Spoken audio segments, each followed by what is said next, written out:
Bonjour le Bénin, bonjour à toutes et à tous. Un plaisir, un bonheur, un pur bonheur sans cesse renouvelé de vous retrouver chaque jour par ici sur la matinale que vous propose la télévision nationale 5 jours sur 7. Raison pour laquelle c'est 5 sur 7 matin, c'est 2h45 d'émission en direct que nous partageons avec vous au quotidien grâce à ce lien que nous avons tissé depuis plusieurs années déjà. Quand on ne peut revenir en arrière, on se doit de se préoccuper de la meilleure façon d'aller de l'avant. Quand on ne peut revenir en arrière, on se doit de se préoccuper de la meilleure façon d'aller de l'avant, nous prévient Paolo Coelho. 5 sur 7 matin, on embarque avec le flash d'information, l'actualité en format réduit en 180 secondes, une signature de Sarturdino Bellacou.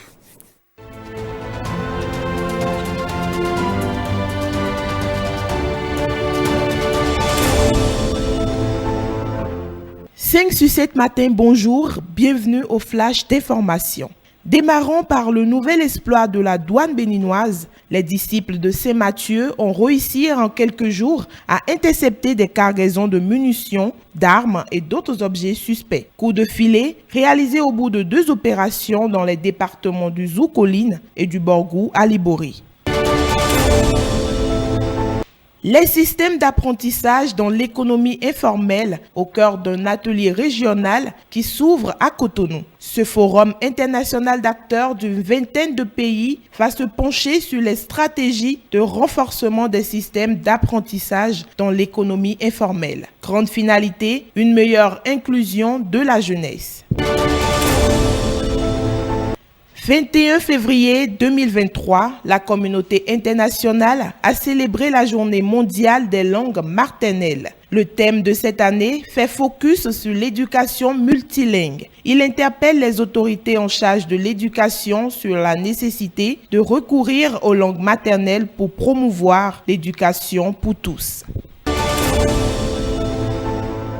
En Afrique et au Bénin, les langues maternelles peinent à traverser les générations. L'héritage est en voie de disparition au profit des langues occidentales. Peu d'enfants africains scolarisés réussissent à communiquer avec les langues de leurs parents. À l'occasion de la Journée internationale des langues maternelles, notre rédaction s'est intéressée aux raisons qui justifient le déclin progressif. On voit cela avec Fifame Salomé Atadeji, Petroni Lokosu dans le 7h. Et c'est dans ce contexte de célébration des langues maternelles que le laboratoire de dynamique des langues et cultures a effectué sa rentrée scientifique hier, 21 février 2023. Et ce, devant un parterre de professeurs, docteurs et de doctorants en linguistique à l'amphi Etisalat de l'université d'Abomey-Calavi. Élan de solidarité à l'endroit des populations de Ganvier, en l'occurrence des apprenants. C'était ce lundi 20 février 2023. Il s'agit d'un don de fournitures scolaires et de kits solaires d'éclairage afin de leur permettre d'étudier dans de meilleures conditions. L'acte a été posé par l'association Diaspora sans frontières et l'ONG Espoir d'une vie. Un tour de ville à Lokossa la nuit et vous verrez des voies désormais bien éclairées. Plusieurs projets du gouvernement sont réalisés à cet effet. Notre équipe de reportage a pris du plaisir à déambuler dans les rues de la ville de l'Espérance. Le commentaire de Ghislain Poguet sur des images signées Abdoulofou Idrissou. Mfali Kouaté, le célèbre musicien guinéen vivant en Belgique, était l'un des invités d'honneur du FINAB, Festival international des arts du Bénin. Il nous parle avec fierté des relations culturelles entre les deux peuples, guinéens et béninois. Fin de ce flash d'information. Merci de nous avoir suivis. Démocrate pose 12 questions au gouvernement. L'acte s'est posé hier selon les 4 vérités qui précisent que c'est le député Biosika Abdel Kamel Ouassangari du groupe parlementaire Les Démocrates qui est le premier signataire de la note qui comporte exactement 12 questions d'actualité au sujet du drame survenu le 29 janvier 2023 à Dassa Zouma. L'événement précis fait savoir clairement que le document a été bien reçu au secrétariat particulier du président de l'Assemblée nationale ce 21 février 2023 à 12h55 très exactement.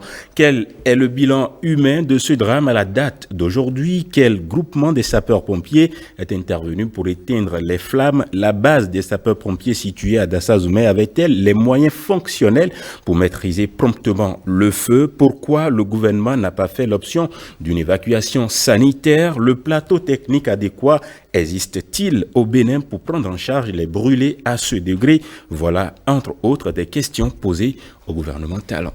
Et puis, attention à la gare routière de Boïkan, un arrêté du maire a été suspendu par le préfet du jour. Info Matin parle de l'abrogation d'un arrêté antisocial du maire Rufino d'Almeida. Un arrêté qui a été pris dans l'optique de renflouer, selon le journal, les régies financières de sa municipalité, a en effet donné lieu à des déviances au niveau du transport en commun, au point que la situation commençait à faire grincer les dents sur le plateau d'Abomey, notamment au sein de la ville Carrefour, poursuit Info Matin. Désormais, selon le matinal, les pendules sont remises à l'heure par l'autorité de tutelle. Elle aurait en effet pris un acte administratif qui casse celui du maire dont ont jusqu'ici profité les racoleurs, comme on les appelle communément, de la gare routière de Boïkan. Ceux-ci ont depuis quelque temps pris l'habitude de faire acte de tracasserie sur les conducteurs de taxis et autres moyens de transport en commun.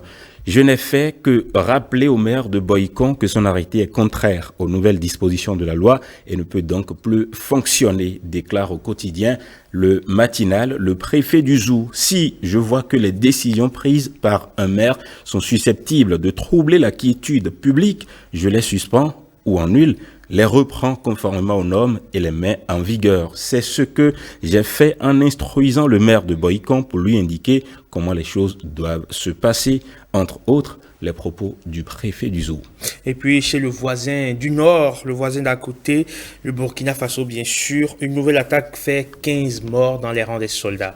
La lutte anti-djihadiste au Sahel reste très compliquée. Encore lundi soir, au moins une quinzaine de soldats ont été tués lors d'une attaque de groupes armés dans le nord du Burkina Faso, près de la frontière du Mali, a-t-on appris mardi auprès de sources sécuritaires. Hier soir, le détachement de Tin Akof a été la cible d'une violente attaque, a indiqué une première source sécuritaire. Il évoque un bilan d'une quinzaine de morts et des éléments qui manquent toujours à l'appel. Une deuxième source sécuritaire interrogée par RFI, l'AFP a confirmé cette attaque, avançant de son côté un bilan de 19 morts et des dizaines de disparus. Merci beaucoup à vous, Marcel Arrossi. C'est moi. On se retrouve lundi prochain. Avec le même plaisir sur la matinale. Une semaine du travail. Et voilà qui vient mettre un terme à cette matinale 5 sur 7 matin ce mercredi 22 février 2023. Vous pouvez retrouver cette émission en replay sur notre chaîne YouTube 5 sur 7 matin sur notre chaîne YouTube ORTB bien évidemment. Retrouvez demain Rachida Biomama pour la continuité du service. Quant à moi, on se retrouve lundi quand il sonnera très exactement 6h 5h en temps universel. D'ici là, portez-vous très bien. Bon mercredi à toutes et à tous. Salut.